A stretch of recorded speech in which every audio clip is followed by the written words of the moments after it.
A commercial mission carries science to the space station, highlighting progress in the fight against cancer, and preparing to test new hardware for our Artemis Moon rocket.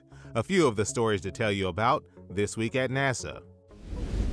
On March 21st, an uncrewed SpaceX Dragon spacecraft launched from Cape Canaveral Space Force Station with scientific investigations and other supplies for the crew aboard the International Space Station. The science being delivered to the station includes a study on plant metabolism in space, new sensors to provide 3D mapping capabilities for the station's free-flying Astrobee robots, and a study that could benefit solar cell technology. This is SpaceX's 30th commercial resupply services mission to the space station for NASA.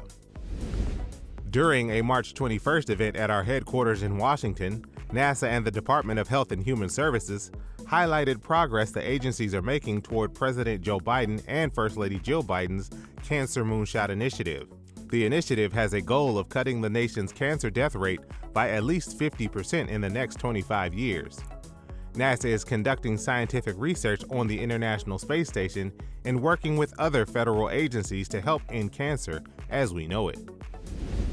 A test version of the Universal Stage Adapter for the more powerful version of our Space Launch System, or SLS rocket, recently was delivered to our Marshall Space Flight Center. The Universal Stage Adapter will connect the rocket's upgraded in-space propulsion stage to the Orion spacecraft as part of the evolved Block 1B configuration of the SLS. The Block 1B, which will debut on Artemis 4, will increase the rocket's payload capability and enable it to send more than 84,000 pounds to the moon in a single launch.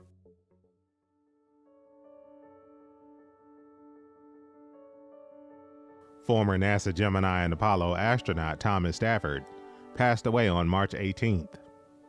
Stafford was critical to the earliest successes of our nation's space program and was instrumental in developing space as a model for international cooperation. He flew on Gemini 6, NASA's first rendezvous in space, commanded Apollo 10, the first flight of the lunar module to the moon, and was commander for NASA's first rendezvous with an international spacecraft on the Apollo-Soyuz mission. Thomas Stafford was 93 years old. That's what's up this week at NASA. For more about what else we're up to, check out nasa.gov.